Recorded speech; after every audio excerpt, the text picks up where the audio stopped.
Yeah, we cruising through. In that 97 Cutlass, strolling through the ave. Bass booming, it's a party inside the slab. It's whatever, baby, you could put it on a tab. Blessings in the wind, shall I see it, then I grab. Ay. Probably with the set, making bangers. Spare time, we be ride swingers. Pushing on them gears, pushing on them gears. Out here, and we swinging. Watch for the scanners, watch for the scammers. We be setting standards, we be setting standards. Only going forward, ain't no going backwards. Anytime we in the booth, it's a fire hazard. Put some Dayton's on it, now they hating on it. Supreme clientele, they was waiting on it. Pontiac, Firebird flying on them. I got a need for speed, I'm a Florida on them. Gran Turismo, running game on them. This is custom kitted, whip the paint on them. Forza Motorsport, change lanes on them.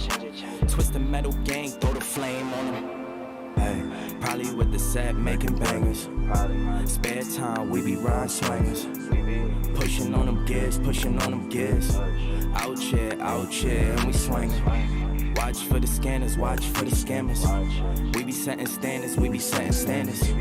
Only going forward, ain't no going backwards. Anytime we in the booth, it's a fire hazard. Woke up feeling blessed, I ain't dealing with no stress today. Staying to myself, cause I won't let them get the best of me. We been pushing forward, we ain't focused on what's yesterday. They wanna know the formula, can let them know the recipe. Whoa, metal to the floor, hear the engine roar. Pull the top down on the 2-door. You can't push no buttons in this new car. Can't let them push our buttons, we came too far. Sometimes you gotta remind them what you do it for. We done came up, we was too poor. Got the butters on the feet, we from New York. They can feel it in our body, know we too pure. We was too mature, way before 24. I got kicks up in my closet that I never wore. We was down bad, now check the new score. They know it's ISO to the indie, we the new norm. 97 Cutlass, strolling through the ave. Bass booming, it's a party inside the slab. It's whatever, baby, you could put it on a tab. Blessings in the wind, shall I see it, then I grab. Ay. Blessings in the wind, shall I see it, then I grab. Ay. Blessings in the wind, shall I see it, then I grab. Ay. Probably with the set, making bangers. Spare time, we be ride swingers. Pushing on them gears, pushing on them gears. Out here, and we swinging. Watch for the scanners, watch for the scammers. We be setting standards, we be setting standards. Only going forward, ain't no going backwards. Anytime we in the booth, it's a fire hazard.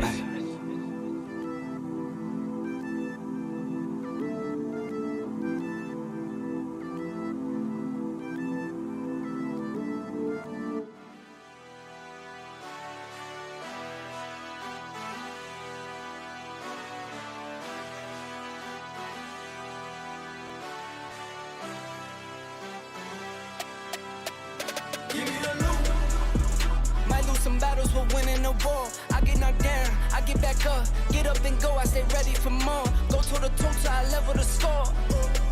Never gon' quit. Heard you seen some, but you never seen this. Bet on myself 8 times, no trick, trust. Give me the loot. See now we going high stakes. This ain't clickbait. This a risk take, this no mistake. I was born to do it. I was born for music, I just get into it. I can't get influence when I'm near influence. No genre music. We go rap back to pop, pop back to rap. Country on the track. I was once broke, I was down bad. Swear I'm never going back. I'm from upstate where we see a little bit of this and some of that. Little city is of sticks. Watch me put it on the map, someone get attacked. If you're not first, you're last. Life is a race, don't you lag. I get a bag and I stack. The reason I taxed was not cause they needed me. Got all of mine equally. I see what they need from me. Blood, sweat, and tears from the frequency. Now you believe in me. Cheers for me. Give me the loot. Might lose some battles, but winning the war. I get knocked down, I get back up. Get up and go, I stay ready for more. Go to the toe till I level the score. Never gon' quit. Heard you seen some, but you never seen this. Bet on myself 8 times, no trick, trust. Give me the loot. Word on my palm at the top of the game. Still unashamed, no one to blame. Took all the L's and I rose from the pain. Can't have the sun without seeing the rain. And it rained down when the rain came. See the time change, rolling plain Jane. You and me are not the same, stop saying things. Yeah, they talk, I don't say a lot. I just walk, so I'm moving loud. Really keep it low key, I don't like crowds. Really keep it OG, I don't like clowns. Really keep it just me, I'm the best out. I don't try to keep up, I don't stress out. I don't cash no checks cause the checks bounce. I don't trap out that, I'm the best out. And I did all of this with a pen and a pad. Shift up the tech, got the Hey, all work, no pleasure. I ain't here to make friends, big stepper. Hey, bad guy, Heath Ledger. Ready for wherever, I'll be front and center. Don't fly too close to the sun, your body chopped up by propellers. Came in arrogant, but left out in a stretcher. The comparison, y'all know y'all couldn't replicate it. Chilling in the desert, I'm good under pressure. Stick around with me, hold it down, look at what we found. This a marathon, not a sprint, let's go 100 miles. From the ground with me to the clouds, never coming down.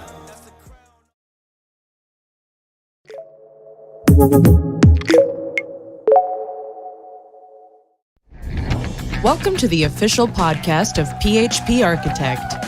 Join us to listen to the latest news and tech talk from our conferences, the magazine, and wider PHP community.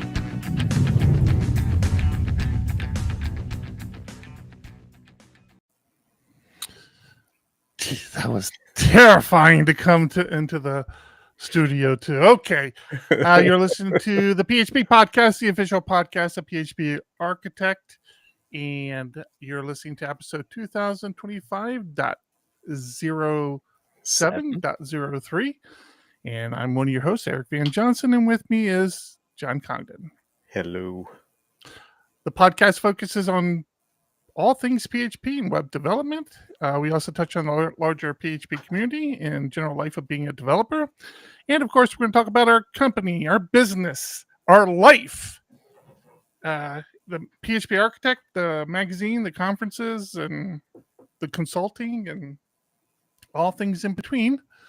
If you're not listening to us live, we would really appreciate you joining us live. We record every Thursday around 3 p.m. Pacific time. You can watch us on our YouTube channel at youtube.com/PHP Arch if you're ever in the mood to join us live. And the really cool thing about joining us live is you get to be part of the show.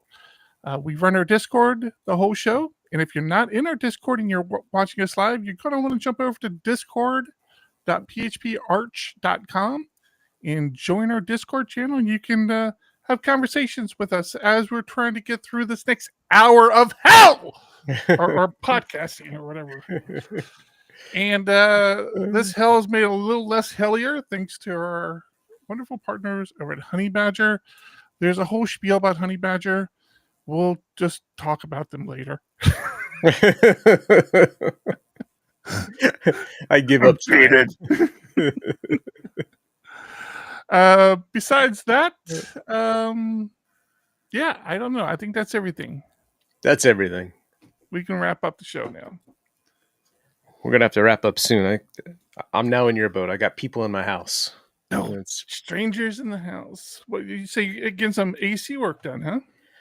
I'm getting the AC ducts in my house replaced because the duct that goes into my office was completely non-existent. It just shredded open. And oh yeah, you told us about this, right? You went up the attic and saw it or something. Yeah, I was running Ethernet about a month ago, and I finally made it to my side of the house because I don't like crawling in attics, so I've never been over on this side. Mm-hmm. I got over here and realized, there's no duct. I'm air conditioning the attic. I'm probably gonna. So we've talked about moving my office to another room in the house, and I have an attic, and I don't even know. It has to go over that side of the house, right? Because if there's air conditioning ducts, it has to be over there somehow, right? So the main part of my attic, which is over the primary bedroom, is large enough for me to stand in, which I didn't think was a thing anymore. Because our AC unit is actually inside the house. So it's inside in the attic, right? But I've only been in that little section, and I've never bothered to wander around up there.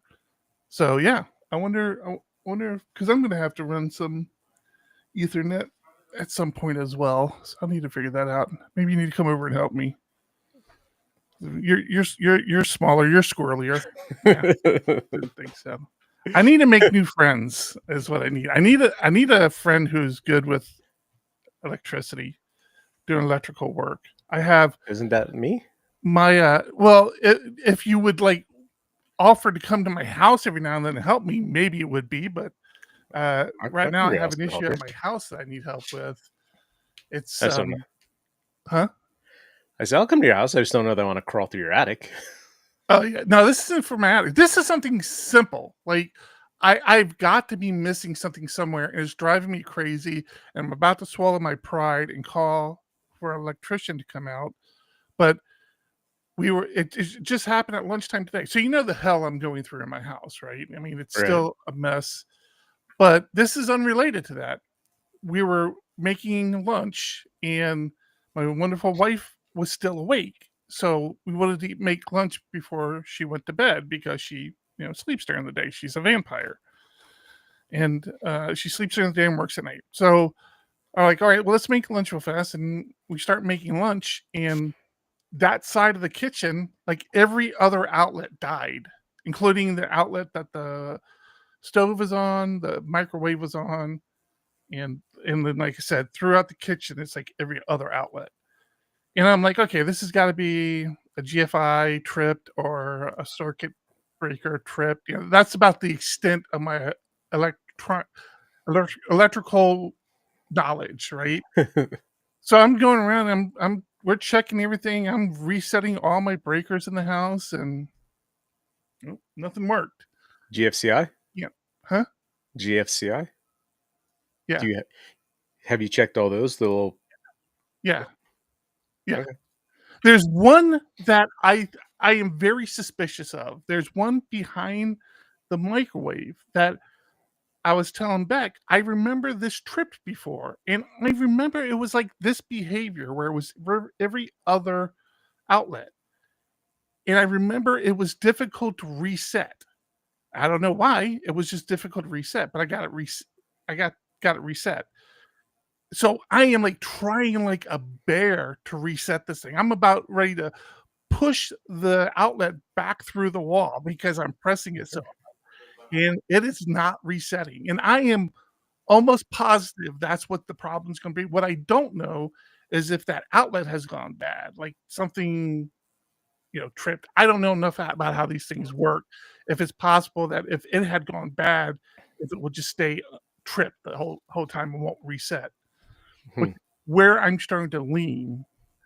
Well, you could tell by first pushing the test to make sure you hear it click out, And I don't. Unsetting. I don't. I'm pressing the test and it's not clicking out, which makes me think that it's clicked in, right? Right. Well, no. If it's tripped and when you hit test and it doesn't, if you don't hear it click, right, then it's tripped. It's tripped, and then you should be able to hit reset. And if that's not working, it could be a bad outlet. So this is the other thing. I used to work with a lot of guys who did this sort of stuff all the time. Worked with electricity. I have a major phobia with electricity, and these guys would like take out outlets, disconnect them, and connect new outlets without turning off any electricity. And I'm like, yeah, I need to be that person for like 15 minutes. So I don't know. I did it. Like I did something similar, not exactly, where I changed my floodlight on the side mask. I even sent you a picture. I'm like, hey, you'd be proud of me. I touched wires. But I'm very close to wanting to do something like that. Like, because I don't want to call an electrician because I know it's something simple. So I don't know. After the show tonight, I'm just gonna go try to reset it again, and I don't know what I'm gonna do. And of course, it's a holiday weekend, right? Here in the U.S., we are approaching holiday weekend, so a lot of places are closed tomorrow, and so nobody's gonna respond until Monday. And it's just my freaking life, man. I hate home ownership. I hate it. It's so damn expensive. It's so stressful. Yeah, not fun. Oh man. Like how Sarah says, the mains in U.S. are weak and harmless because we mostly run off 110 and the rest of the world is what, 220. Yeah.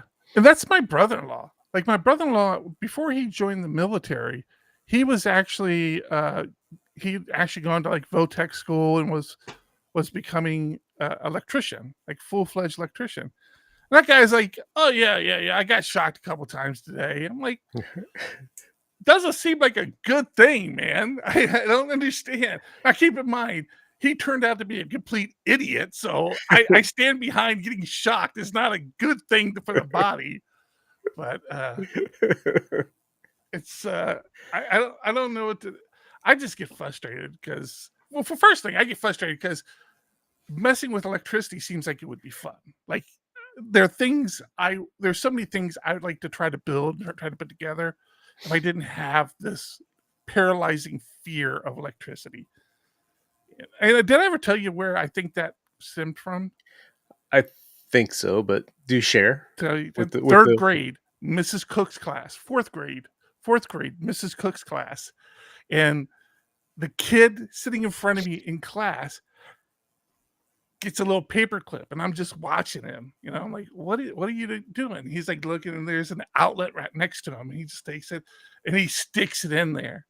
And I can, to this day, smell his skin burning. I'm like, holy God! The kid was like just not feeling well. And of course, I'm sitting next to it. It's sparking. He's screaming. It's just one of those like childhood traumas that has just stuck with me. And then, like I said, I used to work, we used to do industrial strength water purification. So we weren't like the home bottle delivery guys. We went to companies who were doing crazy things with huge ROs and stuff. We had a lot of electricians that I worked with. I was mainly like the water chemist guy, right? And we had electricians and all this. And I had this one guy. He was an old grizzly guy too, man. I could not. He was a character, man. I mean, he was just like a something you would see out of a movie. And he was sitting there working on something. I remember it was like raining out, and it was like just a miserable day. There was about 4 of us trying to fix this system. Like a lot of things had happened, and we're trying to fix the system. And he's in the circuit panel, and he reaches in, and I just see him like do like this, like that. I'm like, I think he's getting electrocuted. Before I could say anything, he like let go, and he just and you know, you could tell he was visibly stunned, right? And this is a guy that I was used to this sort of stuff, right? I don't know what the electricity was. I mean, this was like hardcore stuff, and he was like just sitting there catching his breath. And I'm like, Mike, man, dude, are you okay? He goes, oh yeah, man, I'm fine. He stuck his hand back in, electrocuted himself. He let go. He looked at me. I don't know why I did that. I'm like, I don't know either, but don't do it again. I might have peed myself. I don't know. Oh, in middle school, I absolutely hated my middle school. At least my half 7th and 8th grade. It was terrible. That's where I had my first fight that I didn't participate in, but it was bad. Mm-hmm. The walls didn't go all the way to the ceiling. It was almost like partitions. Can we there's like pause 1 second? I don't. Sure. I don't know if I follow. You had your first fight, but you didn't participate in it. My very first day, my mom got married. We move in with my stepdad. Yeah. My very first day in this middle school, I ride my bike to school. After school, I am riding my bike home off of school grounds, pulling up to this 4-way stop or a light. Massive kids. Someone just uppercuts me. I fall off my bike, and all of a sudden there's kids yelling, chanting, "Fight, fight, fight!" And I don't fight. Like I'm like, no. I pick my bike up and I like get across the street as fast as I can and just book it home. Mm-hmm. Get home, call my mom, just in tears, crying. Yeah, it was terrible. I get it. Okay. Anyway, the middle school walls don't go all the way to the ceiling, so there's like this gap. So anytime power went off, people were throwing chairs over. Like it was a nightmare. But there's also, are you sure this was a middle school, not a corrections facility? It was bad. It was bad. My sister's claim to fame at that school was, it's gross. Okay. took a pad with red sucrose spray, sprayed it, and threw it over the wall. Anyway, going back to the electricity story, there's electrical outlets in the floor where people would just set paper clips on them so that when you stepped on it, zzz, Jeez. degenerates. It was bad. My right. school was bad. Should we talk about PHP stuff, maybe? We should probably talk about PHP stuff. You gonna come up and help me with my electrical problem? At some point. How long can you wait?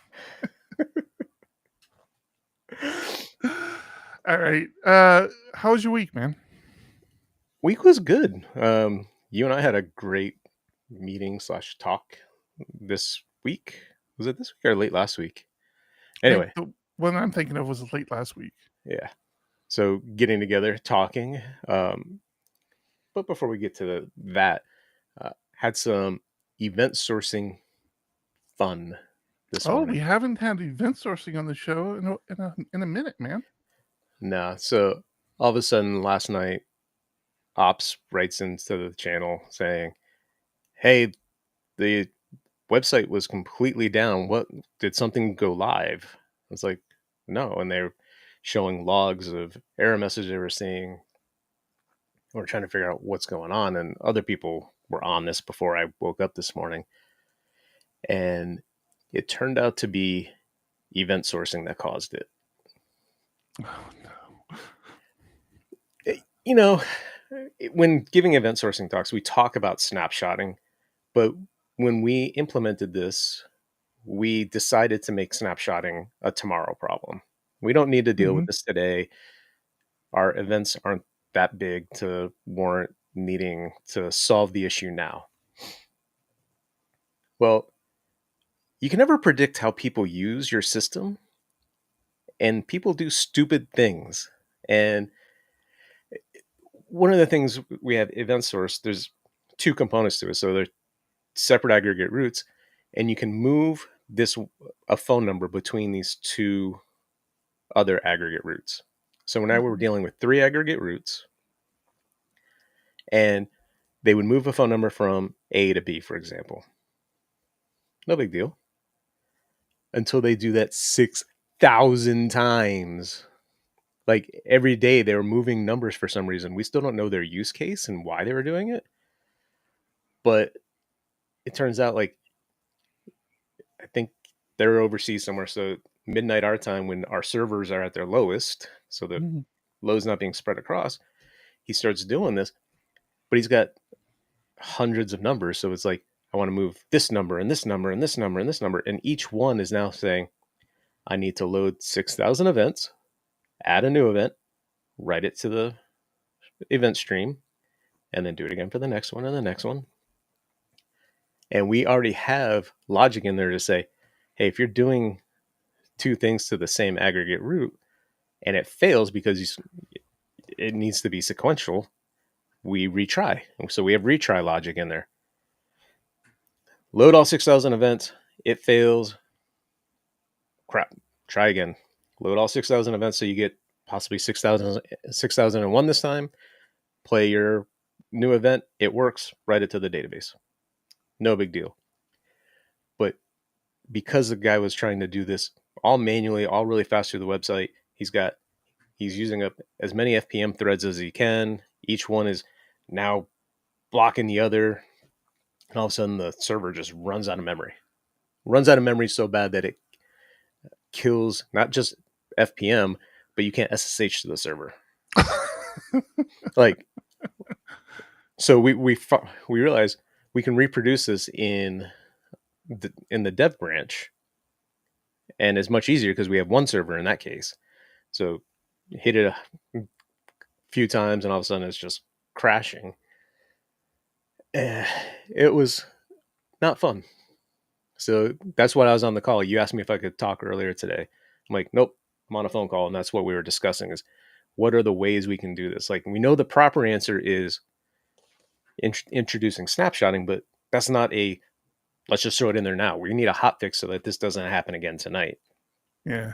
So now we're looking at, can we do some sort of locking? So we say, hey, we want to lock prior to loading these events. We want to lock all of these different aggregates. We obtain the lock, we can do the work, great. And we're still missing something because even with that in place, it was still happening. So it's been a fun day, and it's, as far as I know, still not solved. So the answer might be, until we have it solved, we need to run a few more servers. Yeah. Interesting conversations going on in Discord right now. There's apparently a Stephen Hawking's story being teased by OFFS.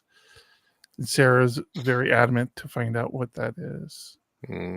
Hey, Joe. Hey, Chris. Welcome to the show. Yes. Yeah. Where are we at? Let's take a moment. Let's listen to Honey Badger, and we'll continue our rambling here. Honey Badger. Which one? Which one do I want? What's 3. This one? Number 3. I wonder what this one is. Splunk like querying without having to sell my kidneys? Nice. That's a direct quote from someone who just saw Honey Badger Insight, the new observability tool from the folks at honeybadger.io. That's an old one. I don't even think that's a. I don't know if that's still a product. Must be. All right, let's try a real Honey Badger one this time.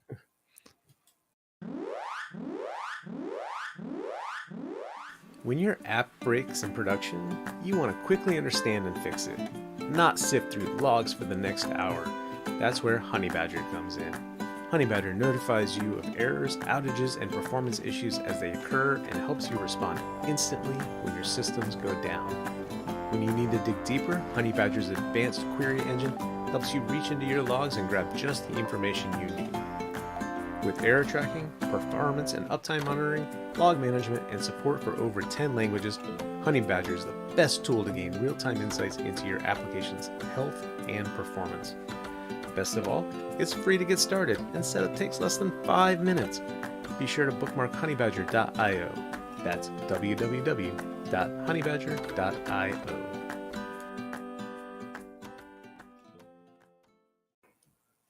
Thank you, Honey Badger. Thank you, Honey Badger.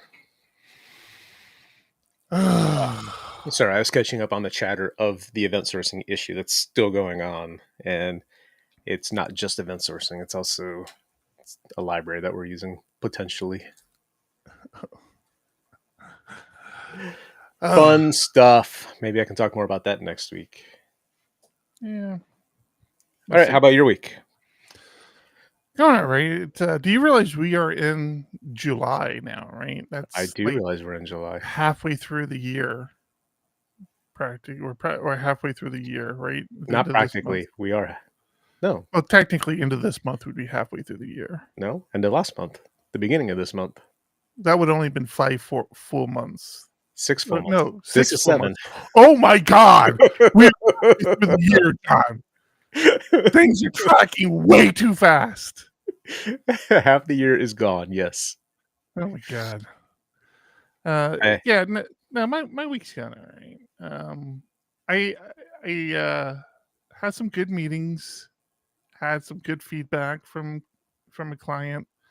We're very, very close to a launch of a reboot of an application, a mobile application. I meant to ask about that, if that was getting closer. Oh, we are so close. We're tasting it right now. It's like just like a little couple little things. Matter of fact, this last week was almost like a wasted week because myself and the mobile developer have been knocking our heads back and forth trying to figure out this Bluetooth issue with some printers. And then we get on the call today and they're like, "Oh yeah, that's not a problem anymore." It's like, wait, what? but you still have it on the list. Oh, well, that's, we're talking about something else. No, wait, what? And it was funny because obviously these sort of problems are very difficult to troubleshoot, but we were making sure like our developer was using the same hardware, and I was actually going to go try to, I think I still have some of the hardware from this company around somewhere that I should go dig up and try to use. But I made the decision, the two of us actually kind of agreed, like, we can't figure this out. We can't reproduce the issue. That was the problem, right? No matter what we did, we couldn't reproduce the issue. All of their people could see, like they have 3 people testing this new application, and all 3 of them were very consistent. Yes, we have this problem. Yes, we have this problem. So they were all having the same problem, same Bluetooth issue, and we're like, okay, let's only thing I can think of is to have them ship one of their some of their hardware to us. The ones that are having the issue with Bluetooth, have them ship it to us, and we need to test on that hardware. We're missing something somewhere. And before we could even make that recommendation, their boss, who's on this meeting, makes it. He says exactly the same thing. Listen, this is what I want you to do. I want you to take your hardware, put it in a box, and send it to Brooks. And he was like, they were like, okay, why? And we're like, well, we can't replicate the Bluetooth issue. And they're like, well, why are you trying to replicate that? It's like, well, we're trying to fix it. They're like, well, it's not a problem anymore. It's like, wait, what?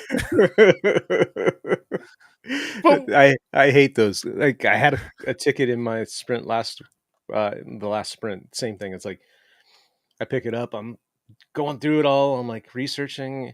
I'm like, wait, it looks like this is here already. So I write back in the ticket, like, am I wrong? Is this here? And they're like, oh yeah, sorry, it's already been done. No.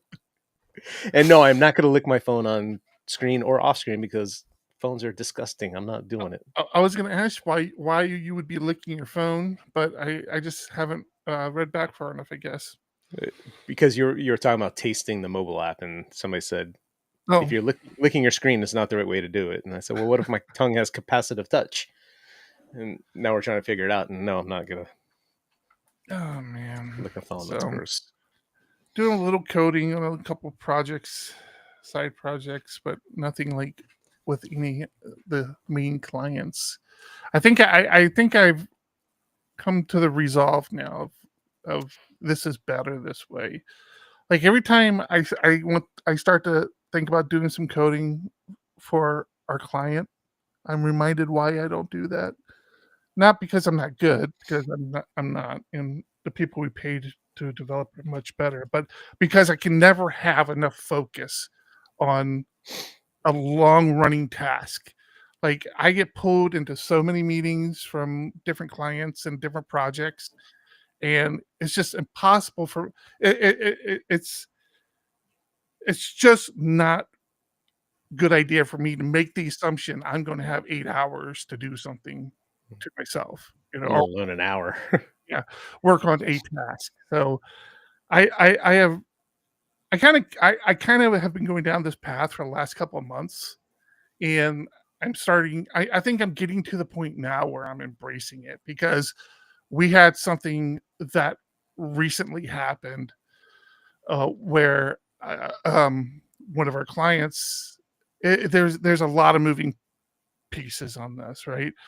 But our client has customers, and this one customer of our client decided to bring in another vendor to do half the work our client does, and then use our client for the other half, right? But this other vendor needs data from our client. And so there's a lot of moving parts, and it's clear that this vendor is not really set up to handle this request. Like, we're fine with it. We're like, okay, we'll write an API endpoint for you. You guys can consume this data. We don't have this API publicly available, but it's easy enough for us to put together, and we'll make it available to you for this mutual customer of ours. And they're clearly out of their depth here, which we see a lot with this particular industry, where these vendors go out and say, oh yeah, we can do this, and then when they are asked to deliver, you can tell as like, oh, well, we weren't really ready to do it like today. I'm saying, like, this seems like something that can be done. And they're like, so here's my business card. Call us. We'll make it happen. I know it's a good position for us to be in, and our client as well, because they're at the ready. Like, we've had the script flipped on us where they've been like, oh yeah, we have these endpoints. If they can figure out how to consume them, you guys can use this service. And we're like, okay, yeah, no problem. And we just do it, right? It's like Your API is terrible, but we'll use it. exactly. It's barely a bump in the road for us. So it's always good to be in this position. But then our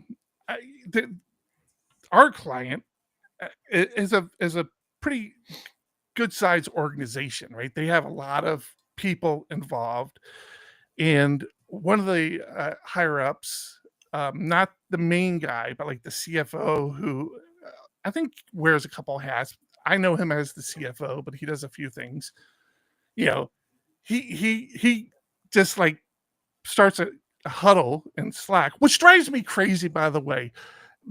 Discord, tell me if I'm wrong on this. Like, you don't just start a huddle in Slack. You send out a nice little message. Hey, are you guys free for a huddle? You don't just don't start a huddle. It seems rude, but I guess that's how phone calls used to work too, which I don't even do that. I don't just call somebody. I usually text like, hey, are you free to talk?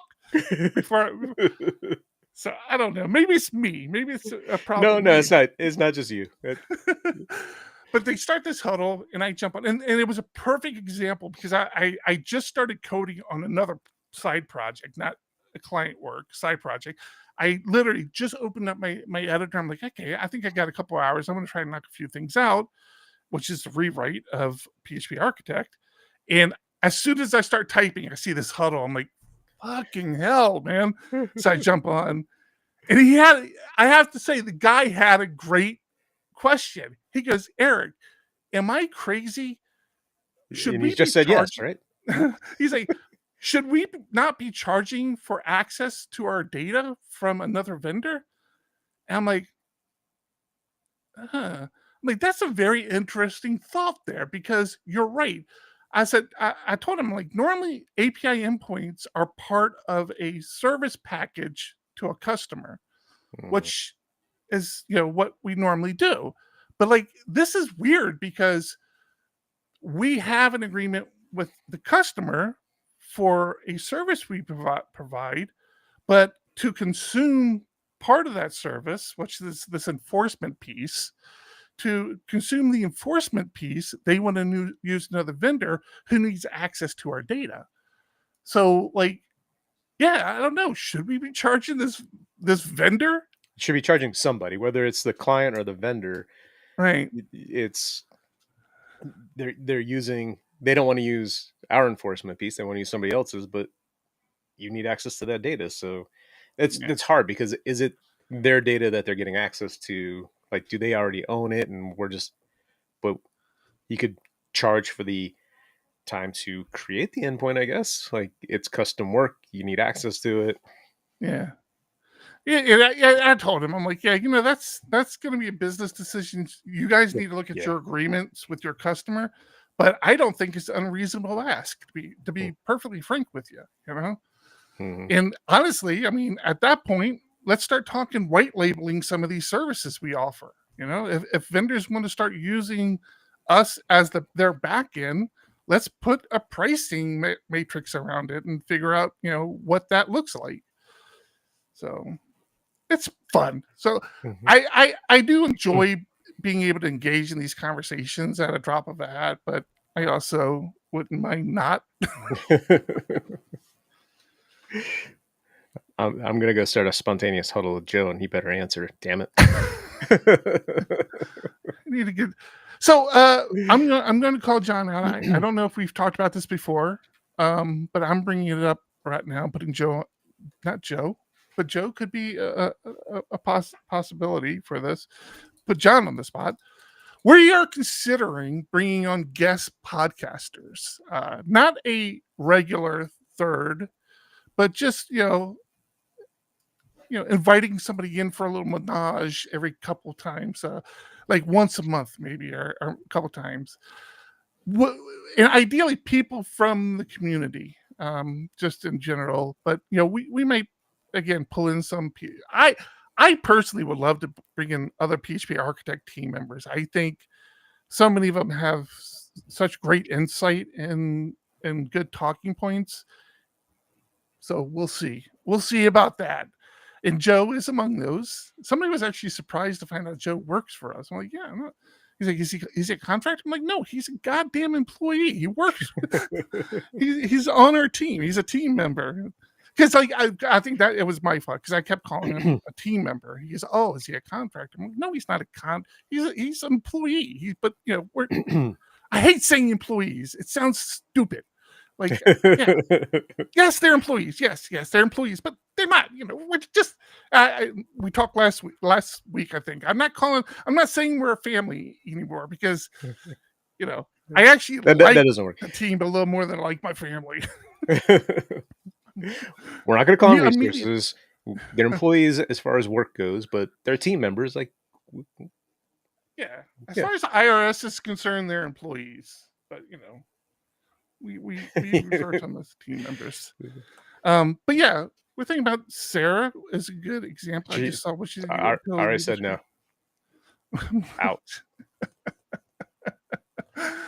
Chris, I would. People on Discord, 100%. Especially some of these people we haven't heard from before either. I would love to get a few of them on. So yeah, if you guys are on board with that, we need to figure out if we're going to make it like a scheduled thing, we're just going to be make it kind of a feel for, hey, let's see if anybody wants to join us. We'll do that, and it'll take a little weight off our shoulders of trying to talk for an hour. I know Grumpy's name's come up a few times. He's asked. Yeah, well, we've been playing around with the idea of, even before we shut down the Ugly podcast, we were playing around with the idea of maybe seeing if he wanted to be a part of that. So I think Grumpy would be a good one. I think there's a lot of without stepping on the toes of Scott. In his Community Corner podcast, I think there are a lot of contributors to PHP Architect I wouldn't mind, pulling in. Maybe more of the regular contributors as opposed to like the feature contributors. I think that could be more of a Scott thing. But speaking of contributors, we need writers. We need people to write feature articles. We will pay you. Hit us up. Write, WRITE at phparch.com. Let us know what you want to write about. Hard cash money and the currency you prefer, as long as it's USD. It'll convert. It's just going to be stated in USD, $175 US. So we're actually good this month, and I think we're good next month too. Oh, really? Yeah, I got a couple came in today actually. So, but no, we definitely need feature articles. So no pressure. We're not going to be asking anybody to have something into us in the next week, which we were in that position earlier this month. But if you're interested, reach out to John and I. Pitch your idea. We'll let you know if it makes sense. The only time we kind of are like, is if it's too directly correlates with one of the feature contributors. We try not to take articles from them, but even that has got wiggle room. The biggest thing is, as long as it's not something we've covered in the last few months. Like, we're okay if it's something we've covered in the last year, especially if it's from a different perspective or angle. But we just don't like stacking them up too close together. All right. Yep. Hey, I got a question for you. Lay it on me. Have you heard of Boson PHP? Is this going to be another framework? I have not. It is not another framework. Boson PHP. It's kind of a framework, but not really a framework. So I came across this, and it's native PHP-esque, but it's only for desktops. So where native PHP started out as desktop and now they're moved into the mobile space, Boson PHP is only focusing on desktop apps with supposedly a lot of improvements over what native PHP does. And what's really cool about it is they put it out there, and I guess when they first wrote it, they were frustrated with native PHP about something, and they worded things a little iffy. I didn't see it until after that, where they have made edits, and there was communication in the comments about it, as far as somebody saying you were a little harsher, and they're like, yeah, I was frustrated, and they went and fixed it. But our good friend Simon Hart replied in there, commented saying, love this. In many ways, it's what I'd love native PHP for desktop to be. Perhaps we can collaborate. Open source. Let's talk. Let's figure out how we can Make it better. both of our things better. Mm-hmm. So it was a very interesting kind of read, including the comments. Yeah, it's funny because like native PHP, when you said that, I'm like, well, they haven't even been out that long. Like, how could somebody have been frustrated with them? They've been like grinding through beta builds right now, trying to figure things out. Mm-hmm. And then on top of it, they add mobile. So native PHP does have a desktop. That's how it started, and that's free. I mean, there's no licensing fee for that one. It's open source and everything. Mm-hmm. The mobile app was the more recent stuff. So yeah, kind of surprising to hear somebody got that frustrated with a project that was so young to begin with. But I don't know the particular scenario you're talking about, and maybe it was justified or not justified. But that's the cool thing about Simon and that all those guys over at Native PHP, like they're not trying to corner any market. They're just trying to make PHP more go-to language out of the box, outside of web. Right. I struggle. Tell me, how do you feel about it though? Like with native PHP, obviously the mobile piece appeals to us because mobile is something a nut we've been trying to crack for a while. But with the desktop piece in this boson, like, does that interest you at all? It does if I had a purpose. Like back in my older days, when I was at bowlingball.com, I built it was a terminal app, but it was still an app not for the web. And I used end curses and made it work. Like it did exactly what I wanted it to do.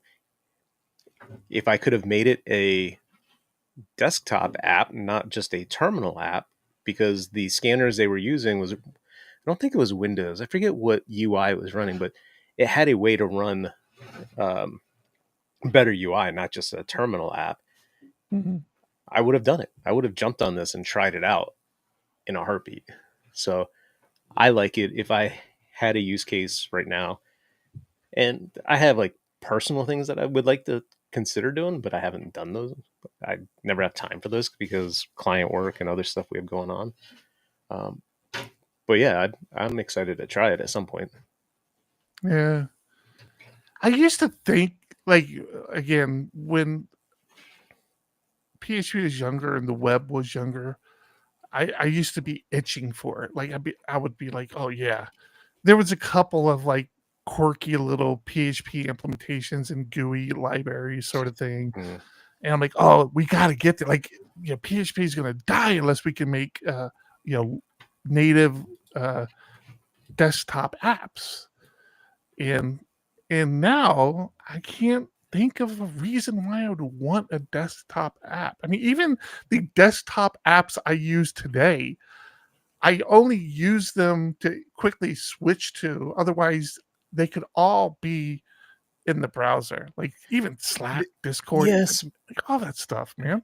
Right, it can be. It's more of depending on what you're building, right?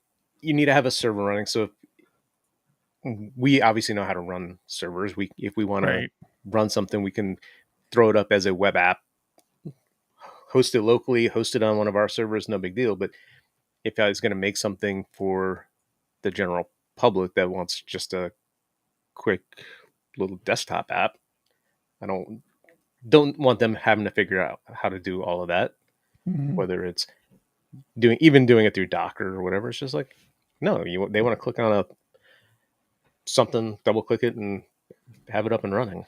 Yeah, I guess so. I mean, even with PHP Architect, I mean, it wouldn't be the craziest thing to create like another little Archie desktop app for us, but yeah, I mean, I don't know. nah, that you talking about replacing that old Air app? Yeah, I'm so happy we don't use that thing anymore. I know, me too. Something we keep meaning to talk about, and then we keep forgetting, and this is a good segue to that. Actually, before you hold that thought for a sec, is the bot running? Because the links are not going to Discord. The bot was running. Let me see if the bot crashed. Podcasts. The bot has crashed, John. The bot is down. I gotta see why this bot keeps crashing now. It is complaining about. Oh, maybe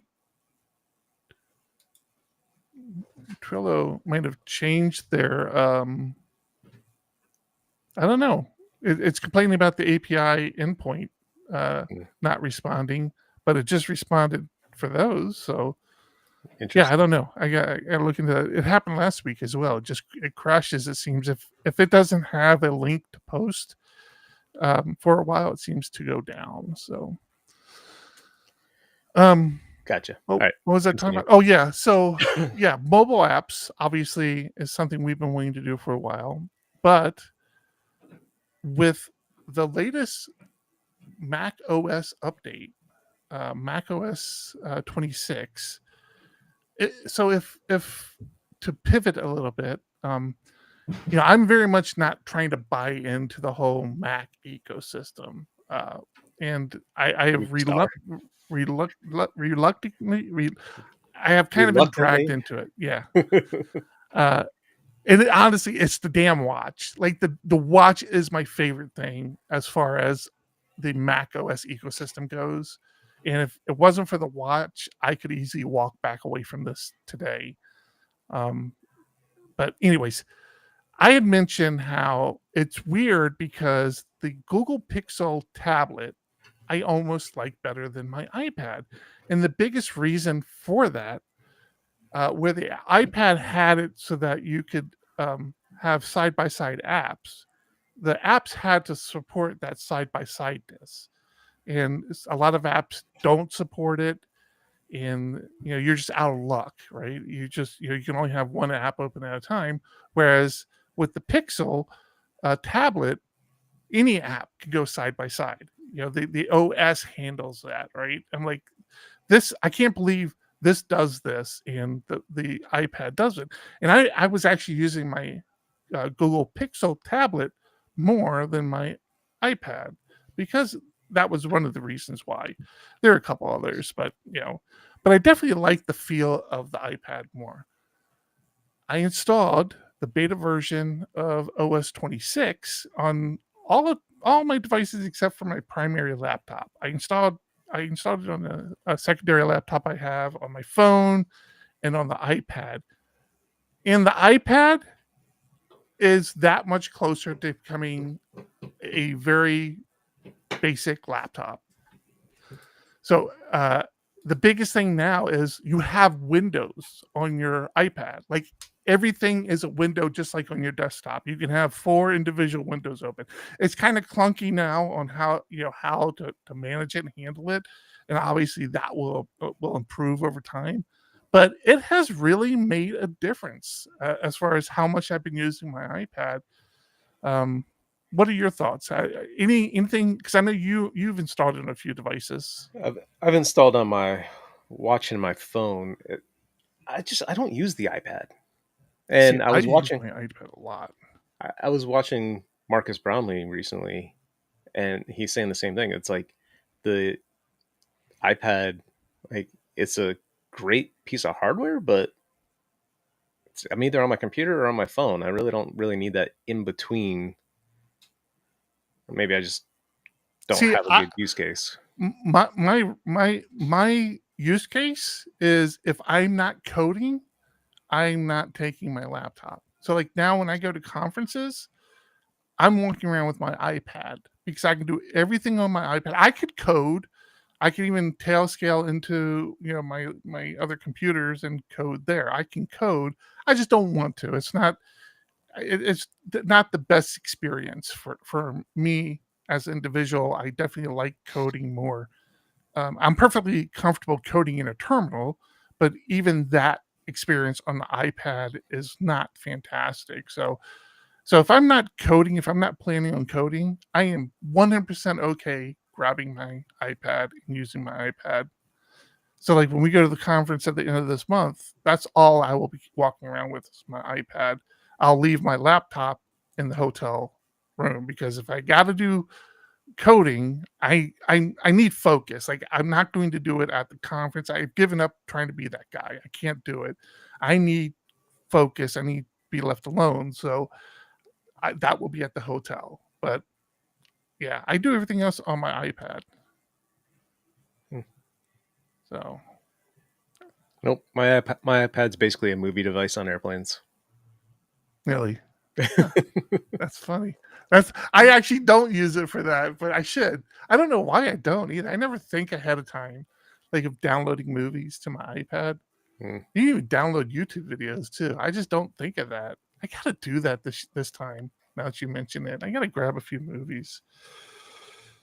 Where are we going, man? Where are we going? Where are we going, John? What conference are we going to? We will be at Laracon Laracon in Denver at the end of this month.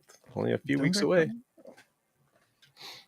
And we're going really hooty tooty snooty, and we're going to be golfing there, which is really weird to me. I haven't golfed Probably since last time we golfed, right? Do you even remember when that was? I can't even remember last time you and I golfed. That's gotta been, 7 years ago. Gosh, yeah. I got one of those nets in my backyard to try to just make sure I can hit a golf ball still. I'm feeling good. Like I need to go to a driving range. Like I think I'm crushing this ball. I know I'm gonna go and take out the guy down the line from me, about 6 people. I just but I'm feeling good. Like I feel like I'm making good contact and I've taken my kids a few times recently. I did last summer too. Summertime is a lot easier for me to take them and do stuff because it stays lighter later. It's like after work, let's go and hang out and go do stuff. So we've done that a few times, and my younger kid absolutely loves it. Yeah. Although I can see that. I'm trying to get him to he's trying to figure out what his next sport is for the fall. I've got him convinced he's going to stay in baseball for spring. Good kid. And he really wants to do ice hockey. But I went to him because he was loving golf so much. I'm like, if you could do golf instead, would you want to do golf or ice hockey? He thought for a second, he goes, ice hockey. You got to let him do ice hockey at least once. But he's done it. He's done it, just not on a team. So he's gone. He's done the little kids where they teach him how to skate, and then the next one where they start working on some drills and puck handling, or stick handling, whatever it's called. Is he a golf and hockey lefty? Or? Yeah. Yep. Oh, that's crazy. Yeah. Actually, I can't remember if he stayed lefty. He may have gone back to righty in hockey, but golf, he's definitely lefty to the point where the driving range never has clubs he can use. Every once in a while they did. And last year, the year before, I bought him like 1 or 2 lefty clubs, and of course he outgrew them. So we go back a few weeks ago and, hey, do you have any lefty clubs you can hit? And they bring out one, and it's like, no, that's for an adult. That doesn't work. And there happened to be a little 4-club set used, and he begged me, and he's like, I'll pay for half of it. And I'm like, okay. So I got him. It sucks for you because like everybody in the house, you're all righties, right? Everybody. Yep. And you got this one little misfit out there, going southpaw, and he's gonna be out driving me in no time. Oh yeah, kid, he makes contact and just like, what? I don't know how you hitting the ball so far. Yeah, I think he'd be great at hockey too. I'd definitely be interested to see him play some hockey. All right. Coming up soon. What else we got? We got anything else to talk about? You've got one thing on your board.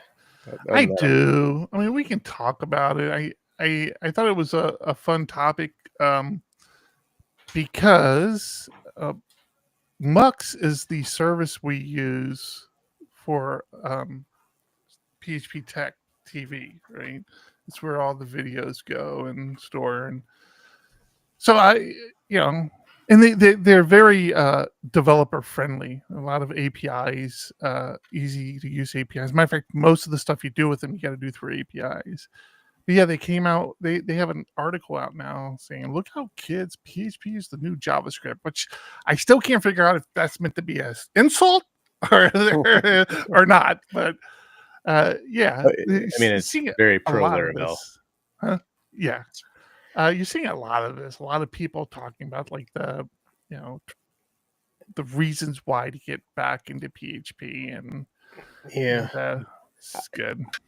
I think just having always been in PHP, like that period that we had back in like the 2010s, where the change from 5 to 7 was really hard. I think that soured so many people, and they're still carrying around the misconceptions, and it's just baffling. Yeah. So we'll throw it in the show notes. I mean, I actually read this a couple weeks ago, and I kept meaning to talk about it. It's been on my Trello board. Actually, this article is from 2024, so this is like almost a year old article. Yeah, you probably ran across it as we've been doing videos for tech. I bet you that's exactly what happened. Yeah, and so yeah, just kind of a cool thing, and I don't even remember all the details on this. And 4 to 5 was harder, Sarah. I'm sorry. 5 to 7 wasn't terrible. And even 4 to 5, I don't think it was the issue. I just think it was the years and years on 5. Like it just 5 PHP just stalled. It wasn't coming out with anything, really that earth shattering. It just was like, just felt like it was treading water. I flirted around a couple times of moving on to another language, and I'm sure many in the community wish I had, but suckers. You're stuck. I miss my constructors being the same name as my class. That's like Nuno and somebody. I don't know who he was talking to. Nuno from Laravel was talking about snake case and I always forget what's the one, camel case and all those, and they like the snake case is the one with the underscores, right? That's snake case. Yeah. Mm-hmm. How they like because of the PSR standard, a lot of people don't use snake case as variable names anymore. I guess the PSR had a camel case, right? Is that what it is? Camel case, yeah. And they were talking about how they prefer snake case. They think it's easier to read. And I'm like, that's what I've been saying. Like, I don't understand why everybody says this is not the better solution. Like, even if you look at databases have snake case. Like, everything is snake case. Why are we not sticking with snake case? I never understood, but of course you couldn't speak up against PSRs too much because there's a lot of people who put a lot of work into those. But but that one was I would be interesting to see where the vote came down on that one. I would be interested to see how the community votes on that one. Like, I mean, we still use snake case for our variable names, and it just makes sense.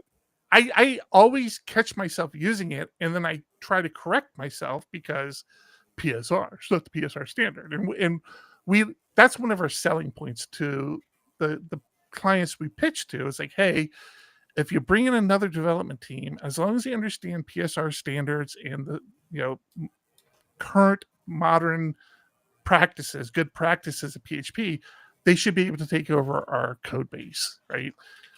We like to sell that. That's the thing. Right? We don't want people to think they have to stick with us because we're the only ones that understand our code. You know, we try to make sure that anybody should be able to walk in and understand our code. And this is one of the ones where I'm just like, yeah, nah, screw that. Nah. So I was happy to see I wasn't the only one that thought that way. And it's funny, like, as you bring it up, more people kind of talk about. So Chris, here go. See, this is why I don't like Chris. Genuinely, I don't like Snake Case. It gives me nightmares of 90s programming with shortened names for variables. Well, we're not saying shorten the names of variables. Yeah. I'm not using $I for crying out loud. Like, I did that so much when I started. Of course. And then you grow into the I'm gonna prefix everything with the type. Before we had strong typing anyway, so it was like $int underscore and then the variable names. Like, this is an integer, and then you start it with an underscore if it's meant to be private, because we didn't really have private variables back in the day. It was like, I don't want this access outside here, but you still did. The stuff we fought through as youngsters. You kids get for free now. I tell you, man. yeah, definitely. I actually, that is probably one of the things that I champion, but I understand why people don't like, is having very descriptive variable names. Like, I will put a descriptive variable name out there now, and it could be overkill, but yeah, I get that. It's overkill when I have to fit it, or my wife now has to fit it into the magazine. That's true. Yeah. Then I'm shortening, and it's like, hey, here's $I. So Chris says, yeah, but Snake Case makes it longer. User _ I lowercase d feels consistent. But why does that feel consistent? Because in your database, if it was like a foreign key on another table, you would have user _ ID. So wouldn't consistent be if your variable name was user _ ID? Like, I don't get you. But they're over my head right now.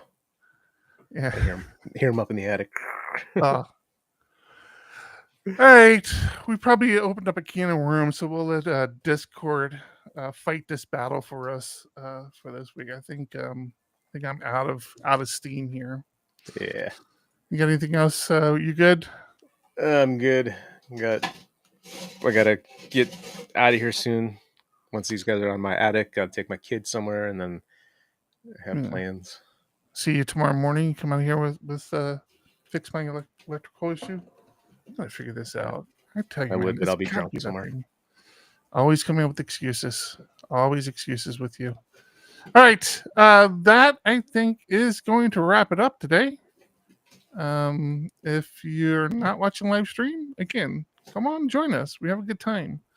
And if you are watching live stream, you will never get this hour back ever. Right. See you next week. Bye. Bye. This has been PHP Podcast, the official podcast of PHP Architect, the industry's leading tech magazine and publisher, focused on PHP and web development. Subscribe today at phparch.com to see what the leaders in the community and industry are talking about.